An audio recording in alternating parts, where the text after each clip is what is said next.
Vamos lá. Só primeiro silêncio, porque meu tom de voz não é muito alto.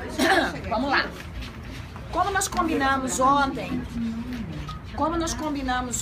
no Comando Nacional de Greve e depois também na reunião que nós tivemos hoje cedo, os companheiros queriam representar o comando na reunião com o governo, nós seguimos fielmente a metodologia acertada e apresentamos logo inicialmente para o governo as nossas considerações acerca do formato da portaria, né, que nós propusemos que teria que ter vários considerandos discutindo a natureza, a complexidade da universidade, resgatando toda a legislação que embasava a aplicação da jornada contínua na universidade, trabalhando a especificidade do perfil do usuário da universidade, trabalhando todo o arcabouço jurídico que sustenta que a aplicação da jornada contínua nas universidades é legal, além de ser legítima e necessária para a qualidade do atendimento aos nossos usuários.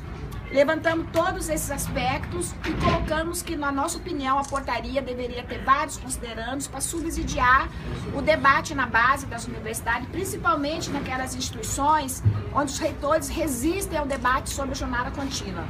E que a portaria não deveria ter nenhum caráter restritivo, ou seja, naquelas universidades que já têm aplicado a jornada contínua, seria mantido no gozo da autonomia de gestão administrativa. E naquelas que o reitor se recusa a discutir a questão da jornada, a portaria teria um caráter de estar orientando, né, e orientando os reitores que é legal o debate e a aplicação da jornada. Bem, apresentamos a portaria, a Dulce mais a equipe, nós combinamos que ela faria a leitura. Leu toda a portaria, considerando por considerando. E no final da leitura, ela levantou três elementos. Primeiro, com relação ao verbo delegar, que o MEC estava delegando às reitorias a aplicação. Ela disse que não cabia, porque o próprio decreto ele já determina que os reitores podem aplicar a jornada onde couber. Então ela sugeriu a substituição do verbo delegar por orientar. Nós concordamos que para nós é importante, que você sabe que reitor, quando vem uma orientação normativa do governo, ele aplica de forma cega, não está nem aí. Então para nós isso não é importante, delegar ou orientar. O outro item que ela levantou, que nós por um lapso na hora da digitação, nós colocamos que aquela portaria era apenas para as instituições de educação superior. Então tirou superior, porque nós temos dentro da universidade, não é só superior, também tem ensino profissional, colégio de aplicação, tirando a questão do superior. E um outro dado que foi levantado aí pela área do planejamento, que deveria ser incluído também na parte legal, a extensão, primeiro registrar que todas as profissões legalizadas, cuja jornada de trabalho são legalizadas por lei, que deveriam ser garantidos. Exemplo do radialista, jornalista, assistente social, que tem uma legislação específica, então ela já está garantida aquele regime específico. Nós também concordamos que não estava na nossa proposta. E outra, a inclusão da lei número, esqueci o número, que garante que os contratados temporários também teriam a jornada contínua onde couber. Bem, fizemos um debate longo acerca de conteúdo, de concepção, mas finalmente, nós não vamos entrar na avaliação agora, eu estou querendo apenas relatar o que aconteceu.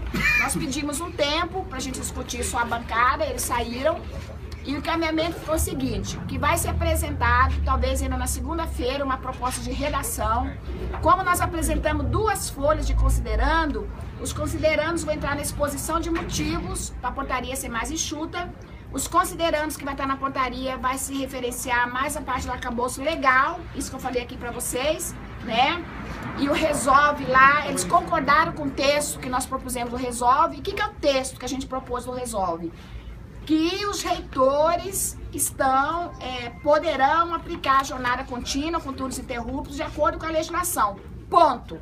É isso que está, né, no nosso resolve. Porque, para nossa opinião, isso dá conta e a gente, a partir de uma disputa interna, nós vamos, e com essa orientação, a gente vai disputar internamente para garantir no máximo que couber. E um outro elemento muito importante que foi citado pelo Vladimir várias vezes, que essa portaria, que o reitor não goza de autonomia administrativa, ele pode implantar a jornada de 0 a 100%. Isso ele falou várias vezes, para toda a universidade. Só precisa justificar, o reitor vai justificar. Se ele justificar, dentro do arcabouço legal, pode ser aplicado. Ele, inclusive, deu o próprio exemplo do Cefet lá de Pelotas. Por que lá no Pelotas a própria justiça garantiu a legalidade?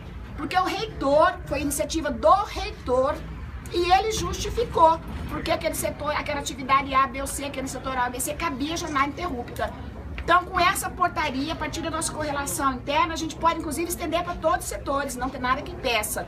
Isso ele falou várias vezes, a gente vai fazer questão de deixar bem claro no nosso relatório. Então, eu chamo isso importante na fala dele. E outro dado importante é o fato dele dizer que as profissões regulamentadas por lei têm que ser respeitadas, porque nós sabemos que tem várias universidades que a carga horária de radialista, do assistente social, do psicólogo não é respeitada pelos reitores, que fala que a Lei 8.112 não permite. Então foi isso, a reunião foi demorada, porque nós trabalhamos item a item da portaria, já levantamos também a questão dos outros eixos da nossa pauta, aqueles eixos, 18 eixos, que nós queremos que o governo responda com mais detalhamento, além daquele ofício que já foi encaminhado para a gente, que na nossa opinião não contempla tudo que nós discutimos, né, nas últimas reuniões. E aí, com relação ao MEC, ficou decidido isso. O Vladimir, no início da reunião, colocou que segunda-feira vai estar apresentando oficialmente para todas as entidades qual que é a proposta final com relação ao índice e com relação ao tempo da aplicação do índice. Por e-mail. Por e-mail, que vai ter uma reunião com a presidenta da República domingo, e no domingo a presidenta vai autorizar o que ele pode apresentar. Nós perguntamos com relação ao STEP.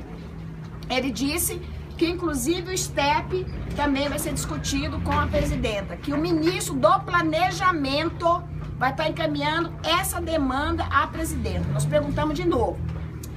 Queremos que fique bem claro, secretário, quer dizer que o planejamento absorveu a nossa reivindicação e vai estar encaminhando para a presidenta? Falou exatamente isso. Depende agora da presidente da República autorizar ou não, que além daquele aumento geral, que é aquela migalha mesmo, só que vai ser em 2 anos, talvez vai ser em 2 anos.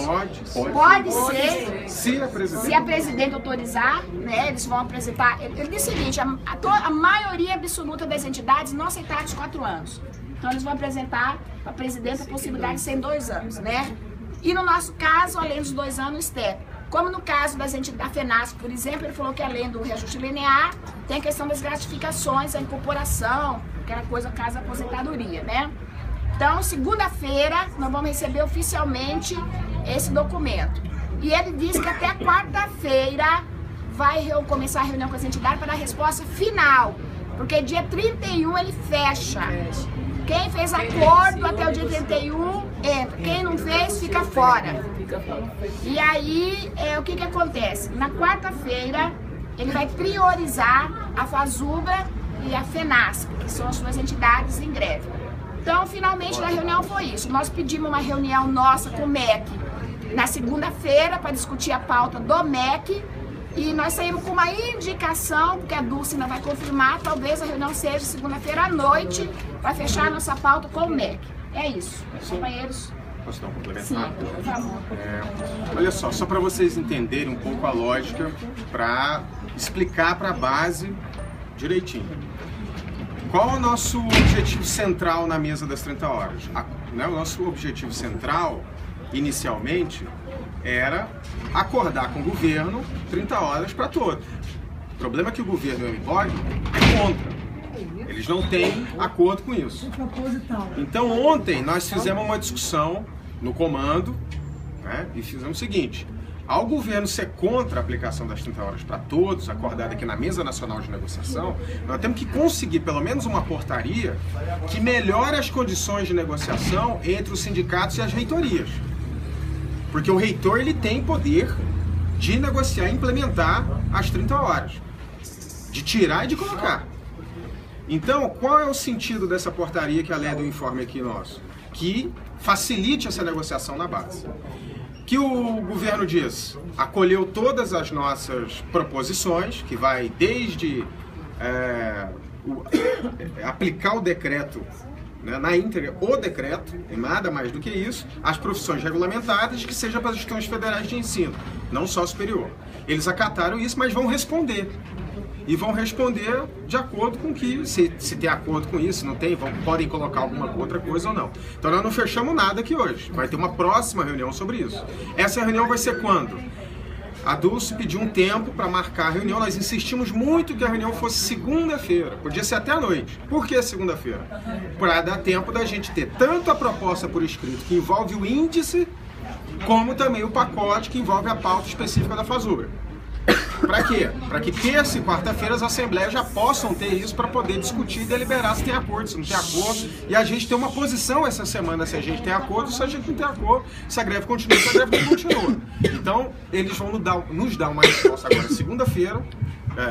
Hoje, se nós temos reunião, segunda-feira, para tratar das 30 horas.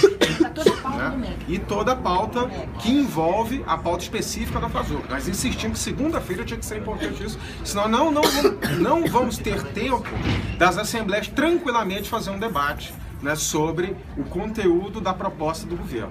Então, até segunda-feira, provavelmente nós vamos ter novidade.